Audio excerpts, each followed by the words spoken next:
and to So we right. ask patient look to the area. So there is, you can see there is no Look at the abduction. screen for There's me. no abduction. There's some Just follow it with restriction. your eyes. Otherwise, other movements are normal in full range.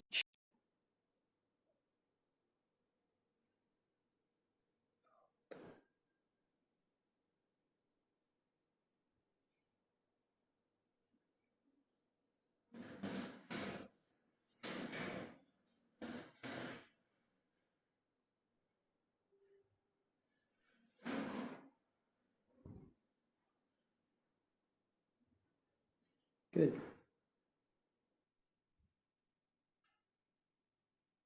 Okay, for the third, fourth nerve palsy, we can determine where would the lesion would be, right? So whether it's nucleus, fascicles, or subarachnoid space, cavernous sinus, and orbital apex. Yeah.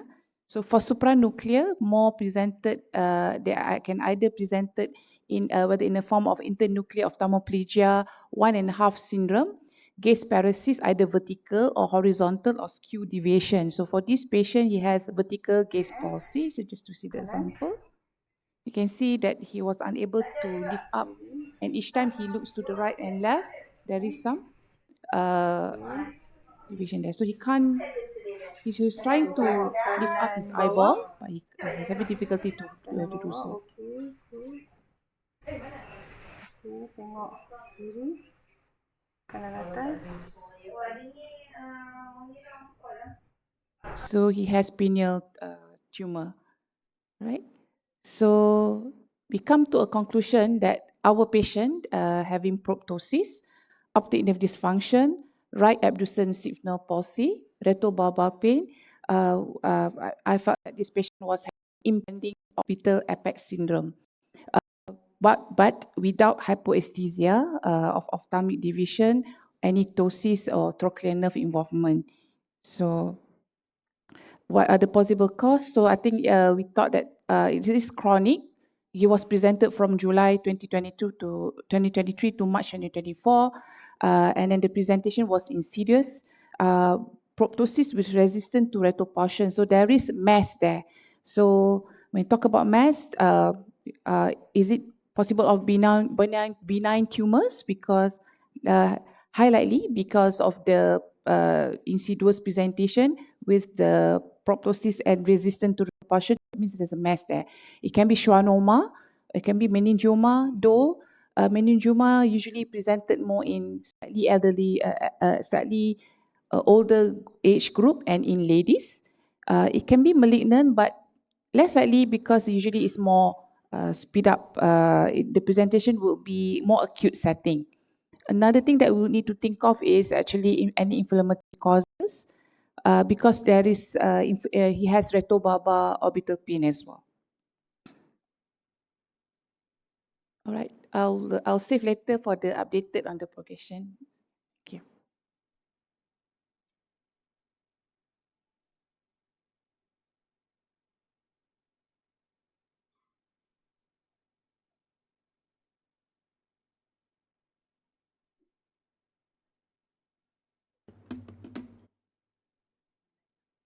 Assalamualaikum and good morning. Sorry for the technical difficulties.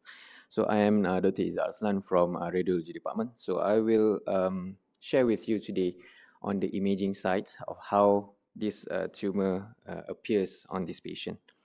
So basically this patient had an initial MRI imaging which was done in a private hospital.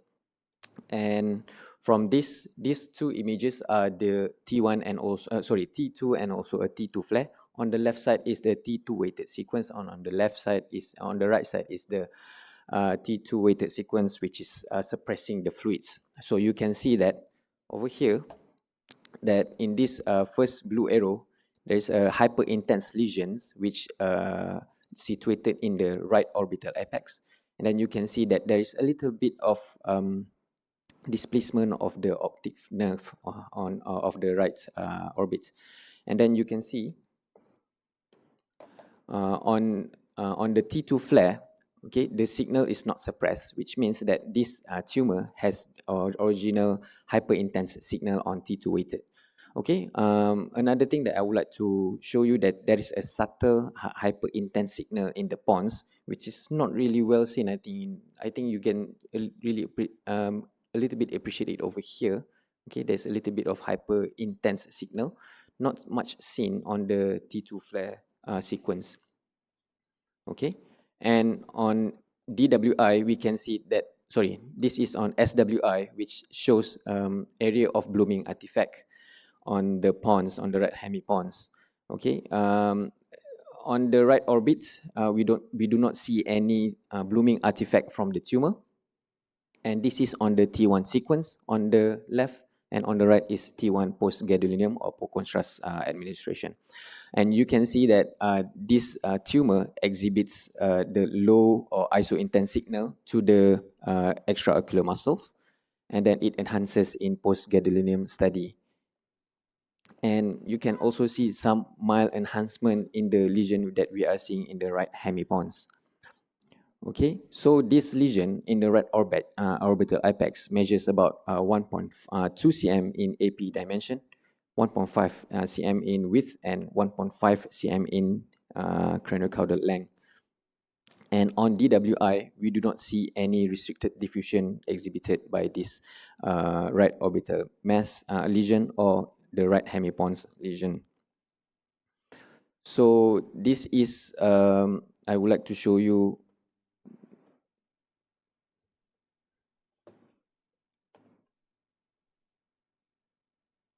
okay, unfortunately, this is actually a video that I would like to show you the relation to the surrounding structures, but unfortunately, the video cannot be played. Okay, just window, okay, that you can see that this is the mass actually situated in the inferior or floor of the right orbit. Okay, and you can see that this is the right optic nerve, and you can compare with the left optic nerve, that this right optic nerve is being displaced by the mass superiorly, by this lesion superiorly, sorry. Okay, so on this sequence, this is a fat suppressed sequence, which you can see the differentiation between the right and left image. On the left image, you can see that the fat, the subcutaneous fat is bright, and on the right image, the fat is suppressed in this sequence.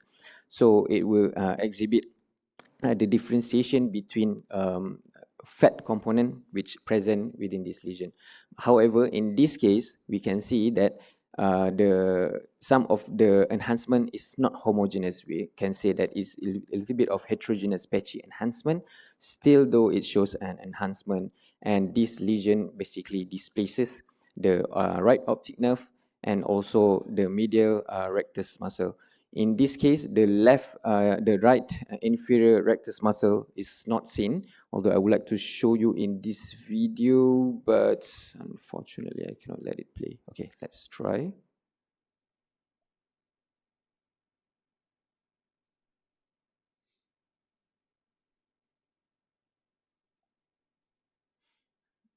I'm very sorry because of the technical difficulties.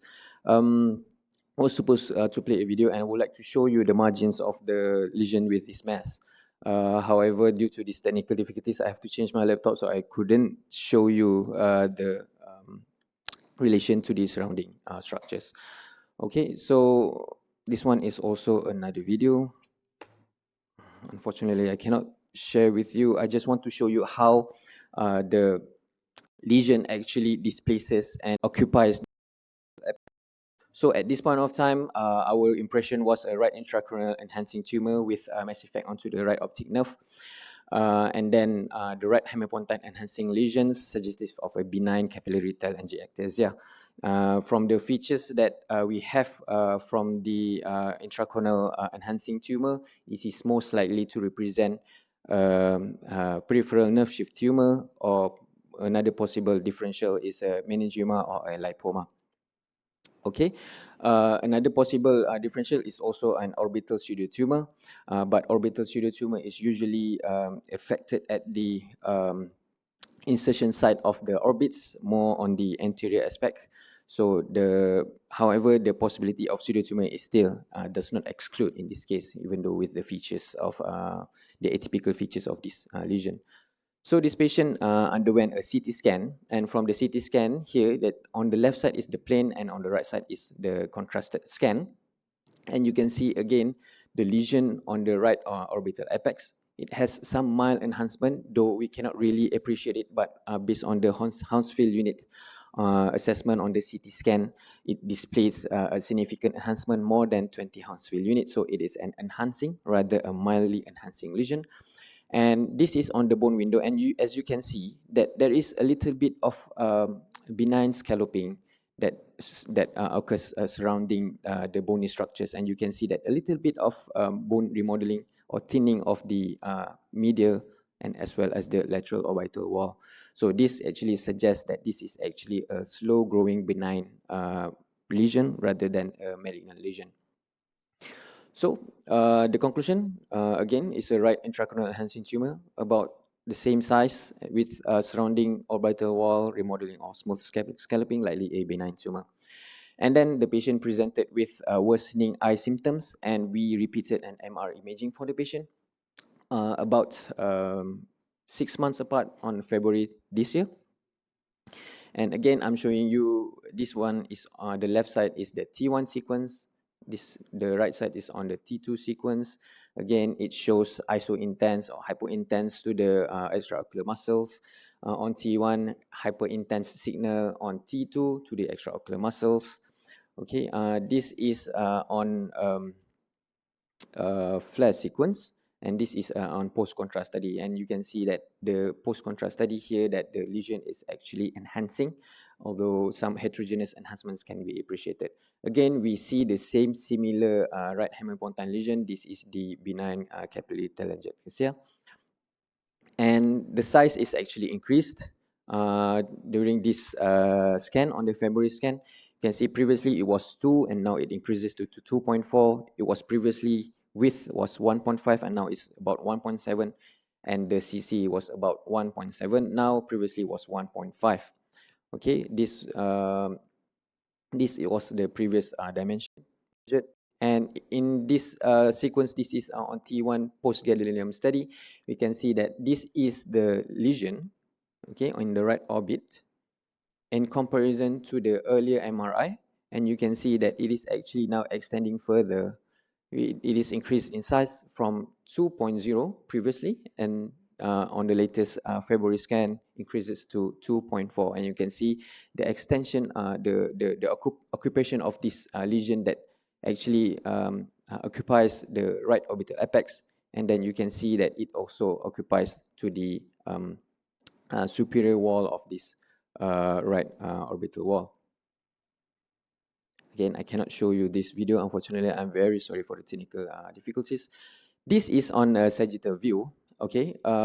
This is on a T2 flare, means that this is on a T2 sequence. You can see that the gray matter and the white matter is actually reversed, where the gray matter, it appears white and the white matter appears gray. So this is the typical how you want to obtain whether this is a T1 or T2. If it's a T1, the gray matter will appear dark, the white matter will appear bright. So in this case, you can see that the CSF fluid is also suppressed, and when the gray and white matter has a reverse signal, this is a T2 sequence flare. It's a flare reduction of the suppressed CSF fluid. And this is on the left orbit, and this is on the right orbit, okay? So I've prepared this image in parallel to the pathway of the optic nerve up to the optic chiasm. And you can see, I'll show you the normal one first. This is on the left eye, and you can see the pathway of the optic nerve. This is in the orbital space, okay, the optic nerve, and then it goes to the orbital apex. This is the intracanaliculi portion, okay, and then this is the optic nerve, and then this is the optic chiasm. This is intracranial optic nerve, and this is the optic chiasm. And you can see that it is actually quite nice throughout. You can see how it how is the passage of the optic nerve.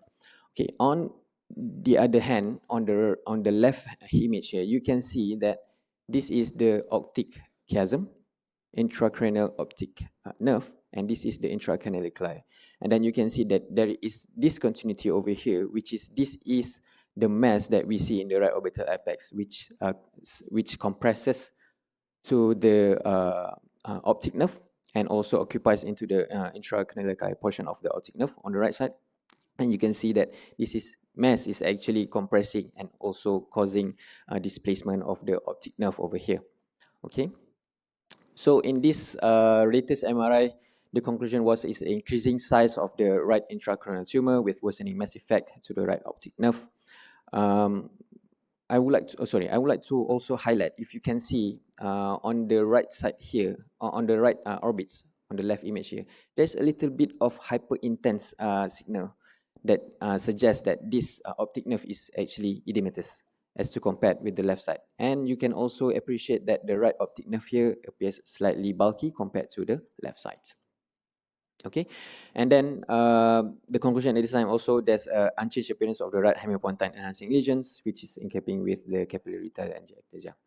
So the patient underwent surgery, and this is the post-surgery imaging, and we can see that this is on T2 sequence and this is on the T2 flare. Okay, you can see that the lesion is no longer there. However, we can see some busy areas in the right orbital apex. These are the hyper intense signals that we can see through the right ethmoid air cells. This is actually the the area that approach of the surgery that was done, that are in keeping with post-operative surgical changes. Okay, and this is on T1 fat saturation T1, and this is T1 post-gadolinium on fat saturated sequence, and you can see that there's a little bit of enhancement at the region of the orbital apex. However, in this particular scan, we can see that the octave nerve is no longer being displaced. Okay, the rectus muscles are also nicely seen, and unfortunately, again, another video that I cannot share with you. I'm very sorry. Okay, so this is exactly the sequence on coronal in T1 post contrast and a T1 pre contrast. And as you can see here, as I have put on this arrowhead on the T1 pre-contrast fat saturation sequence, you can see that this a little bit hyperintense structure is the optic nerve.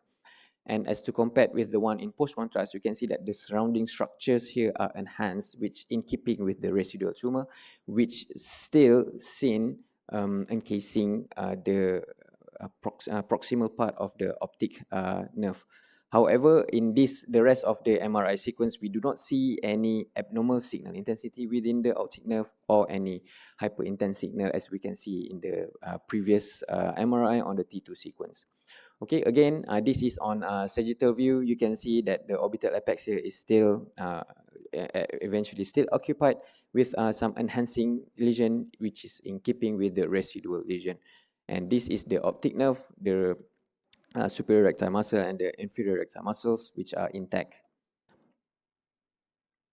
Okay, again, this is on another view. This is again on T2 flare sequence on which is I projected through the pathway of the optic nerve. This is the normal left optic nerve, and this is the pathological site. Okay, as you can see now, we can actually delineate the optic nerve pathway throughout until the optic chiasm. We can still see some area of hyperintense signal, which is in keeping with post-operative changes. Okay, and then there's still some residual lesion seen in the orbital apex. And as to compare with the left side, you can see that on the left side here, the orbital apex is more spacious. We do not see anything suppressing or hugging the optic nerve as to compare with the pathological side. So in conclusion, this is the latest MRI shows a post-operative status with residual and smaller right orbital apex tumor with reduced mass effect onto the right optic nerve with associated surrounding post-operative changes.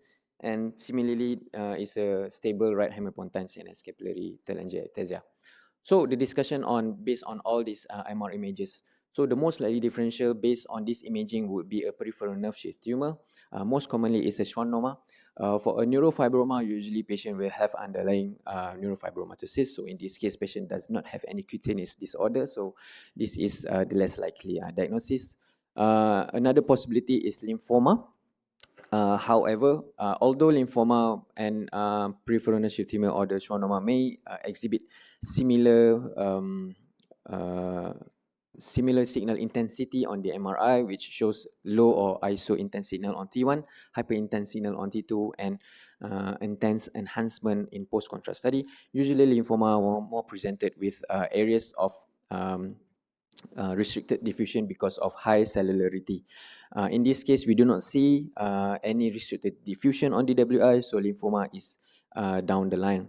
Another less likely differential diagnosis would be an optic nerve glioma. We see in this case that the optic nerve is is partially spared and mostly is being displaced. So although the differential still cannot be totally excluded.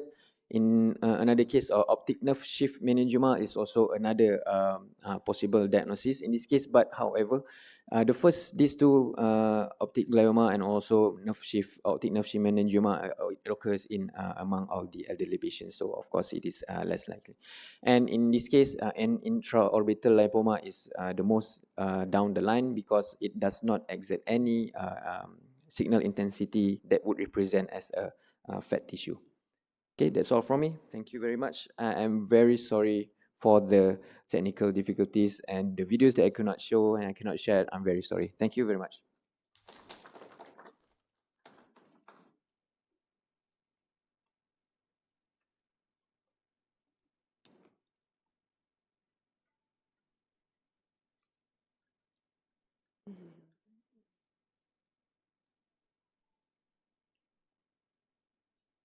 Okay.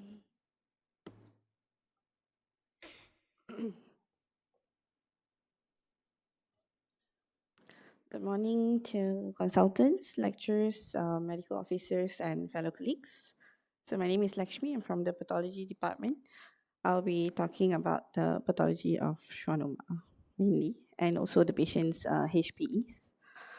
So the outline of my presentation, I'll be talking about the first and second HPE samples of this patient and a little bit about the histopathology of schwannoma. Okay, so we received a biopsy from this patient. The first one was in October 2023. So the specimen was labeled as right orbital mass, and we received fragments of yellowish tissue measuring 10 millimeters in aggregate diameter, and it was entirely submitted in one block. Okay, so as you can see here, these are fragments of tissue composed of lobules of mature adipocytes. This is a clearer picture where you can see the mature adipocytes separated by thin fibrous septae here. And this pinkish area over here are areas of fibrosis. So we concluded this as lipoma. However, retrospectively, it's probably not representative of the actual lesion. Could be the fat around the periorbital area. And we received another biopsy in March 2024. This specimen was labeled as right orbital mass. We received multiple fragments of 10 colored tissue measuring about 20 millimeters in aggregate diameter. It was entirely submitted in one block. Okay, so this is the biopsy. If you can see here, there are multiple fragments of tissue where you can quite obviously see this hypercellular area and hypocellular area. The hypercellular area, we call them as antennae A, and the hypocellular area, we call them as antennae B. So the tumor cells itself exhibit spindle-shaped cells, elongated. They are a bit hyperchromatic, wavy nuclei, and they are tapered at the ends, and they have this moderate eosinophilic cytoplasm. They have indistinct cell borders. You can't really see from one cell to another, and they have verrucate bodies. Verrucate bodies are actually this acellular area are formed by this nucleus arranged in this palisading manner. Okay, and we did immunohistochemistry, which was diffusely positive for S100. So we concluded this as schwannoma. Schwannoma is a benign nerve sheath tumor composed entirely or nearly entirely of differentiated neoplastic Schwann cells. Usually it occurs in the skin and subcutaneous tissues of the head and neck. The most frequent location for schwannoma of the orbit is usually the superior or superomedial aspect of the orbit. And other ocular or periocular locations are relatively rare, but examples involving the conjunctiva, caruncle, choroid, and ciliary body have been recognized. It's 90% are sporadic. 3% can be associated with neurofibromatosis type 2, 2% associated with schwannomatosis, and 5% associated with meningiomatosis with or without NF2. There's no known sex or race predisposition. As for the pathogenesis, it can occur spontaneously. It can also occur in familial syndromes such as neurofibromatosis type 2, schwannomatosis, or Carney complex. So there's this loss of function in the tumor suppressor gene called merlin. It can be due to direct genetic change involving the NF2 gene or on the chromosome 22, or secondary to this merlin inactivation. This can happen in NF2 and also in the sporadic schwannomas. And they can cause other neoplasms, including meningioma, mesothelioma, glioma, and carcinomas of the breast, colon, rectum, kidney, liver, prostate, and skin. Okay, so generally, schwannomas are solitary and globoid in appearance with a smooth surface. Fewer than half of all schwannomas have an evident attached nerve, which is most often small and draped over the tumor capsule. A capsule may be absent in the tumors involving head and neck sites, including the orbit. And section tumor usually reveal firm, light to tan glistening tissue, interrupted by white, yellow areas, and also patches of hemorrhage. So microscopically, as what we saw in our patient, is quite classical of schwannoma. You see this biphasic tumor. What I mean by biphasic is you see this two kind of morphology. You see this hypercellular area and also the hypocellular area, which I mentioned just now. We call them antennae A and antennae B. The antennae A area is more cellular and they have this elongated tapered nuclei with eosinophilic cytoplasm and no discernible cell bodies. And the antennae B contains mainly this cobweb-like network of tumor processes with collections of lipid-laden histiocytes and thick-walled and hyalinized blood vessels. And you can see verrucate bodies. As I mentioned, they are this anuclear zone where this nucleus of the schwannoma arrange in this palisading manner. Okay, and immunohistochemistry, they would be positive for S100 and as well as SOX10 is usually extensive as well. Okay, these are my references. Thank you.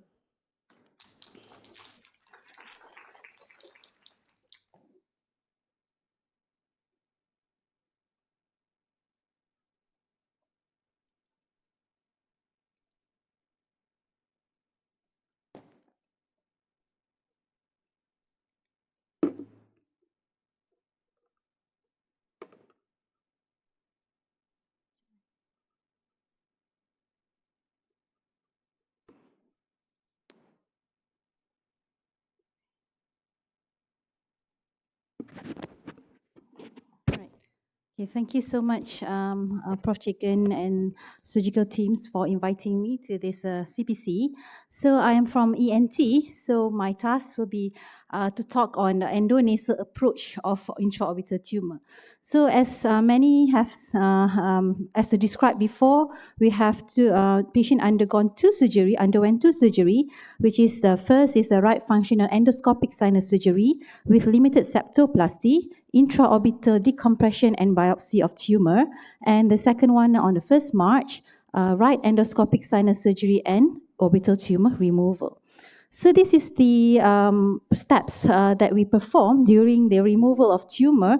During the biopsy of tumor last year, which is first we perform uncinectomy, medial meatal antrostomy, limited septoplasty, anterior ethmoidectomy, posterior ethmoidectomy, and we remove the lamina papriciae, periorbita exposed with the incision, and tumor prolapse in nasal cavity, and we biopsy the tumor.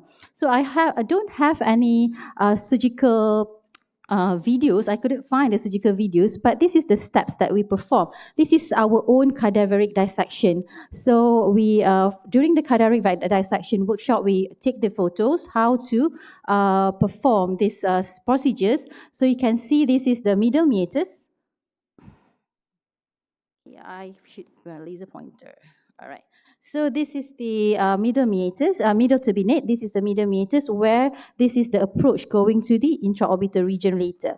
So we did the medialization of the middle turbinate, and after that we approach to see this is the uncinate process, and we cut the uncinate process and remove it. We call it uncinectomy. And after that, we cut the uncinate process and find the maxillary sinus ostium, and we widen the maxillary sinus ostium. You can see there is a maxillary sinus cavity there inside, right? So this is what we call it, middle meatal antrostomy. I'll show you the video of post-operative videos later, okay?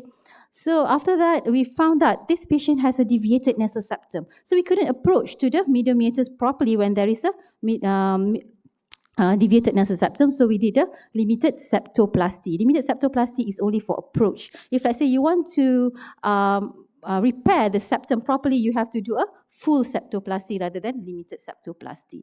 Then when we want to approach to the orbit, we have to remove the bulla ethmoidalis. Bulla ethmoidalis is just situated at the superior part of the maxillary sinus. So you can see there is a bulla there. So we have to open the ethmoid. This is a bulla ethmoid. So this is a bulla ethmoidalis. We have to open it, and we can see if after open it, we can see there is a wall. There is a wall there, right? This is the wall where we call this is a area of lamina papriciae. Okay, so we did the posterior ethmoidectomy as well. And this is from the books, right? We can see this is the medial side of the orbit. When we open the bulla and we open the posterior ethmoid, we can see nicely the medial wall of the orbit. So this is where after we remove the periosteum, there is an orbital periosteum. So we remove the orbital periosteum, then there will be a tumor there, and we take a biopsy for the tumor, and we did a orbital decompression as well. So as a summary, so what we did, this is the tumor. So we remove this part. You can see dah tak ada dah kan the dinding. So this part we remove. So this area, this wall is already not there, and this wall also is already not there, right? So again, this is the tumor situated at the back of the orbit. So we remove the anterior and posterior ethmoid for us to approach this region. Okay.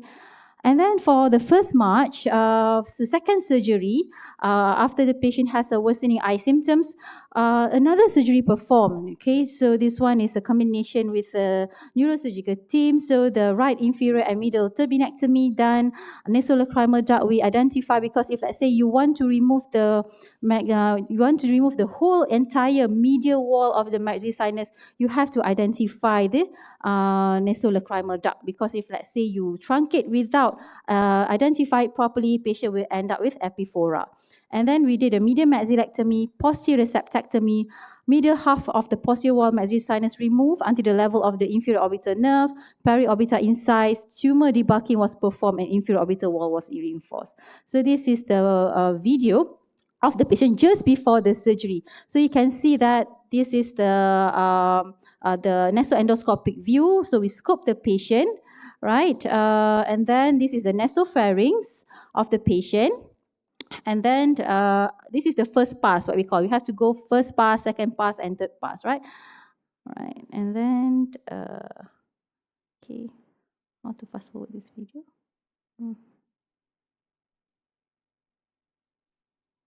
Right, so this is the area that we want to approach. This is the previous maxillary sinus opening. So this is the area that we want to approach. This is the previous posterior ethmoidectomy there. So we want to approach at my laser pointer area, this area, around this area, okay? All right. So again, this is the tumor, the residual tumor. So we have to remove this part for us to access properly into the orbit. So we remove it. And then we perform a posterior septectomy, meaning that we have to remove the posterior septum. I'll show you why we have to remove the posterior septum. This is because 2-nose 3-4-hand technique is for us to approach so that we can work together with the neurosurgeons or any other surgeons for us to approach the tumor with a lot of instruments can go inside the nasal cavity, okay? So meaning that if let's say one nostril only is very limited space, so we do a 4-hand techniques, meaning that we do a posterior septectomy for us to approach the tumor, okay? So, and then this is the tumor. So we already removed that. So we have to remove the wall. This is the wall is already not there, okay? So this is the infraorbital nerve area. So we remove the posterior wall of the maxillary sinus up to the infraorbital region. So this is the area that we want to approach. So this is the intraoperative findings.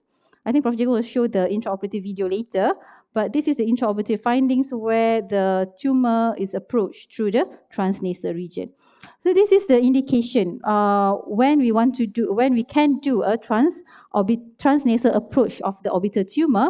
So this is for the orbital and optic nerve decompression, repair of the medial or inferior wall of medial wall fractures, lesion and of the medial intracorneal space. So you can see this is what the lesion when the lesion is here, so you can approach it transnasally, right? So lesion medial extracorneal space and in combination with superior and inferior eyelid approach. So this is a summary so that when the lesion is at the 1 o'clock until 7 o'clock, you can approach via transnasal approach. Then other side of tumor, there will be different approaches, okay? So this is the benefit of intranasal approach, which is excellent cosmetic appearance without the need of skin incision, but there is also a risk. So the operability and the field view of the may be limited, and the specimen volume may be reduced. That's why we combine and then we,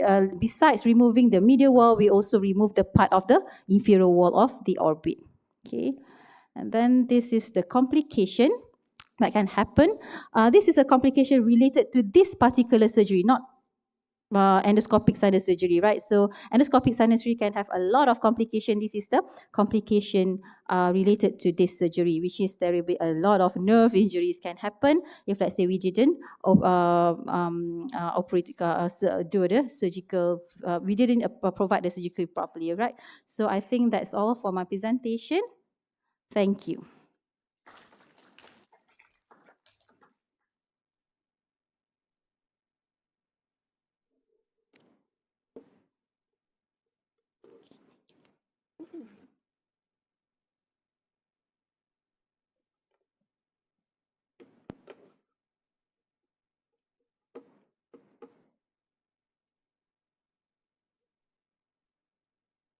Thank you very much, Prof.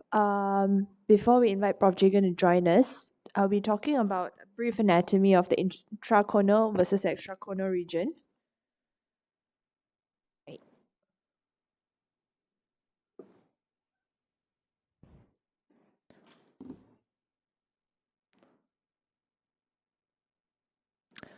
So the intracorneal versus extracorneal region, the intracorneal space and the extracorneal spaces are actually compartments within the orbit, which is a bony cavity that is containing the eye.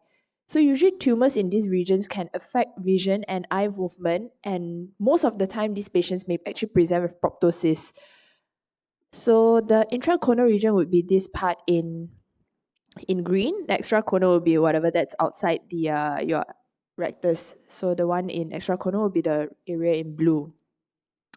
So intracorneal space, I'll be talking more of the intracorneal space. The intracorneal space is actually a conical space located posteriorly to the eyeball within the muscle cone. So your muscle cone, you got 4 rectus muscle. Boundaries, periphery is your 4 recti muscles with intermuscular septa and also the extracorneal space as shown earlier. Anteriorly, there's a tenon capsule of the posterior half of the eyeball.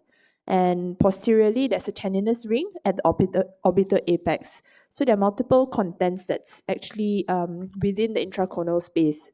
So you've got your arteries. Content, there will be a central orbital fat. Arteries, you've got central retinal artery. Your long and short posterior ciliary arteries. Origin of lacrimal supraorbital and posterior ethmoidal arteries. Veins, you've got your superior ophthalmic vein running through here. Arteries, as mentioned earlier, your long and short posterior ciliary artery. Cranial nerves, nerves within the intracorneal space, you've got optic nerve, your cranial nerve, your third cranial nerve, fourth nerve, and also your sixth nerve. Nasociliary nerve and also a ciliary ganglion. So these are the contents of intracorneal space. This is a coronal section cut of the intracorneal space. So this is a cut through your optic nerve, your recti muscle, and the contents of it. This is a MRI imaging of your intracorneal space as seen on the axial view, coronal view, and also the sagittal view. As you can see, these are the muscles running through it. So there are common tumors that's arising from your intracorneal tumors and extracorneal tumors. So a list of common tumors seen in the intracorneal region would be your optic nerve glioma, cavernous hemangioma, schwannomas, optic nerve sheath meningioma, hemangioblastoma, lymphangioma, orbital mets, or lymphoma. However, for the extracorneal tumors, more commonly in children, you've got a capillary hemangioma and rhabdomyosarcoma. In adults, you get more of dermoid, epidermoid cysts, lymphangioma, fibrous histiocytoma, lacrimal gland tumors such as pleomorphic adenoma, adenoid cystic carcinoma. Sphenoid wing meningioma may actually extend into the orbit from the sphenoid wing region or metastatic tumors. So we'll be inviting Prof. Jegan to join us.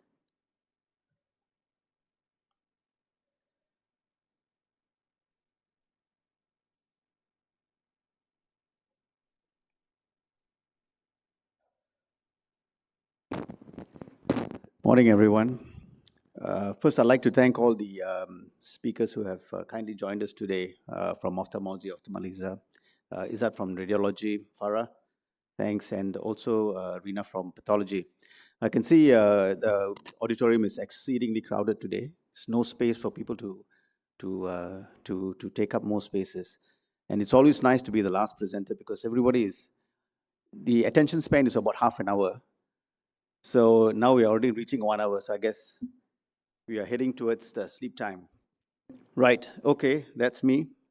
I think you may have stressed upon the what is intracorneal, extracorneal. You know, whenever we approach a pathology, we need to know what are the different pathologies that can arise from there, right?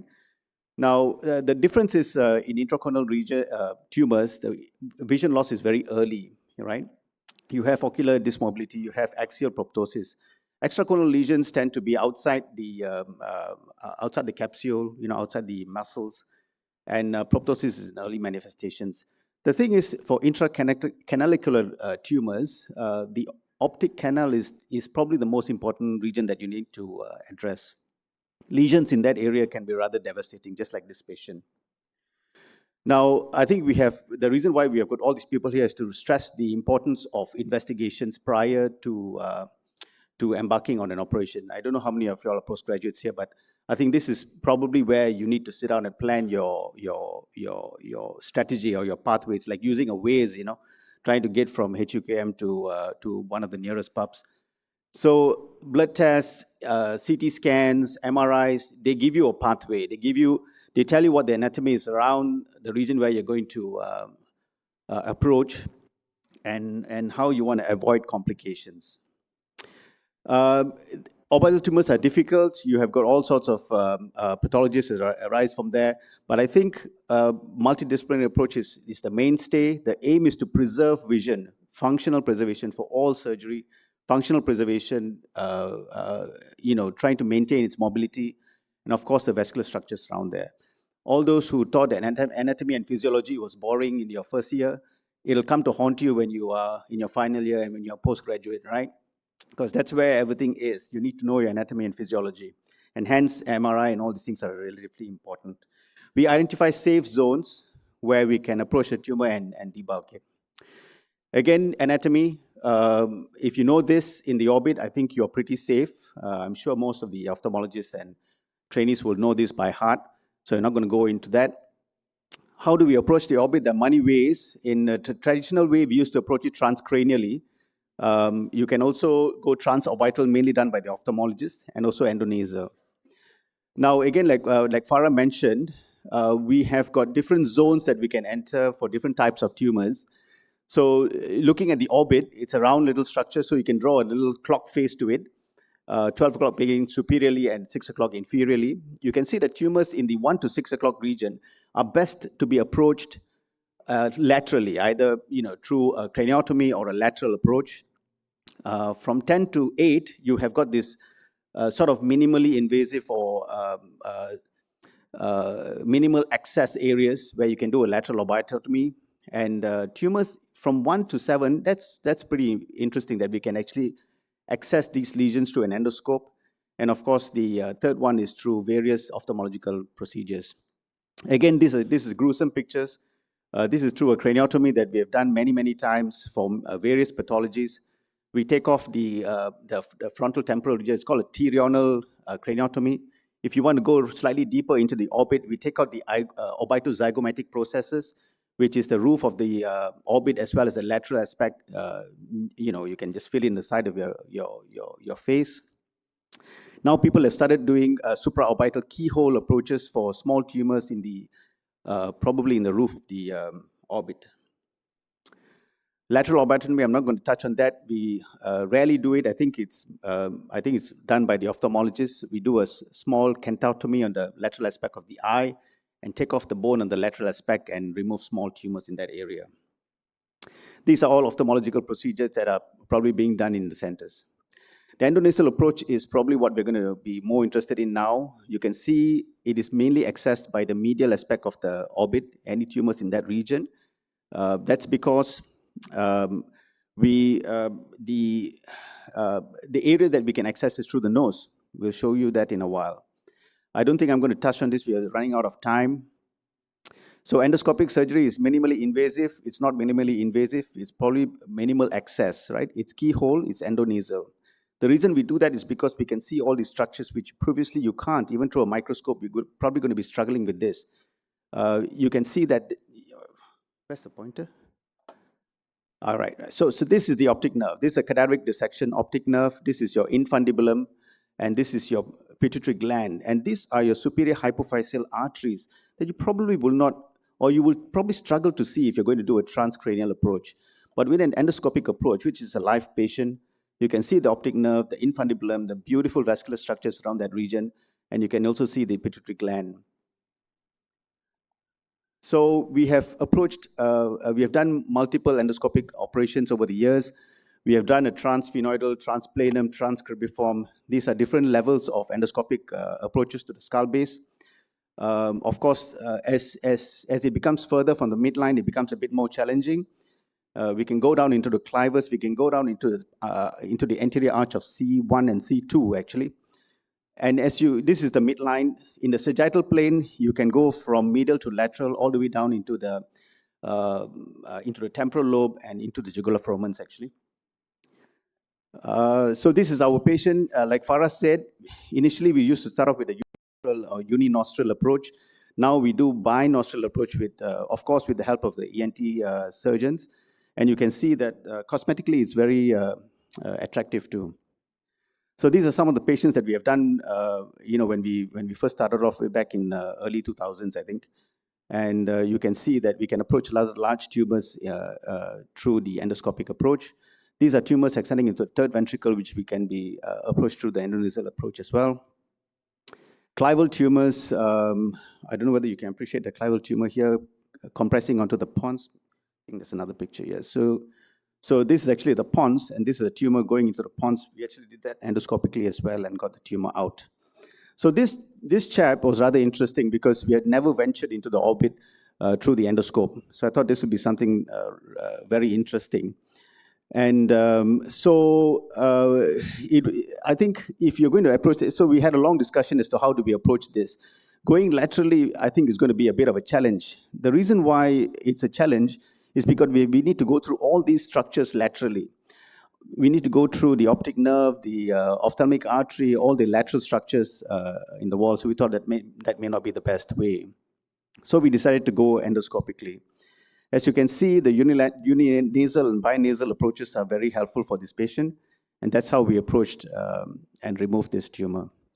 These are some of the endonasal steps that we did. I think Farah has already touched on that. I probably be running out of time.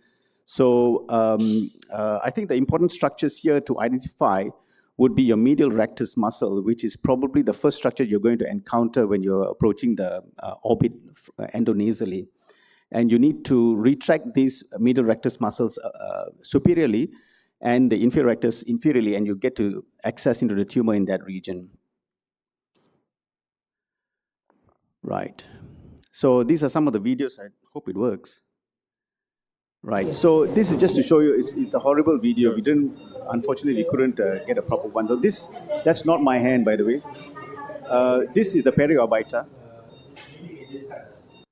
Right. So this is the periorbiter. Right. So this is what you need to cut to go into the intracorneal compartment.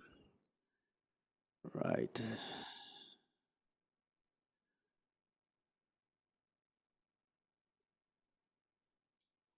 Right. And this is how it looks like within the intracorneal. So this is the medial rectus muscle that we are trying to displace superiorly, and you can see the tumor just sitting down here. The inferior rectus is way below, right? So this is the tumor.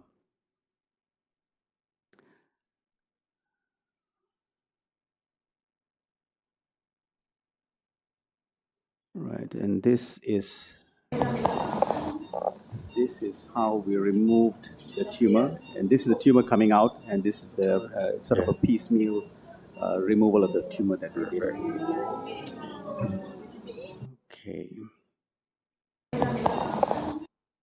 Right, so this is how this is how it looked post-operatively. So you can see the tumor in here. You can see that this is the optic nerve that's been displaced laterally. This is the tumor. You can see this. The medial rectus is up here, and the inferior rectus is down here. And now they've all fallen back into place post-operatively. And this is the sort of trajectory that we went through. What you see here is actually a graft, something that we use to prevent prolapse of the orbital content through the defect that we have made on the medial wall. Right? Most of you all don't know Star Wars. I think it's too long. So teamwork, I think, is the most important thing. And this is how he is post-operatively.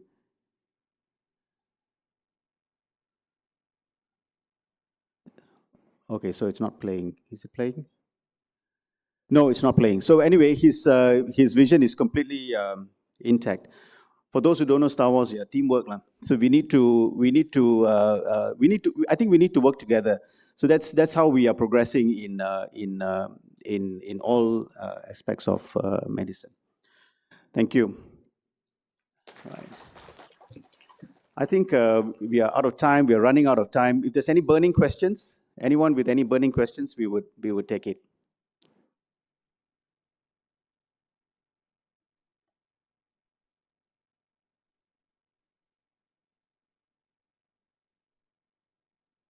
Okay, thank you very much.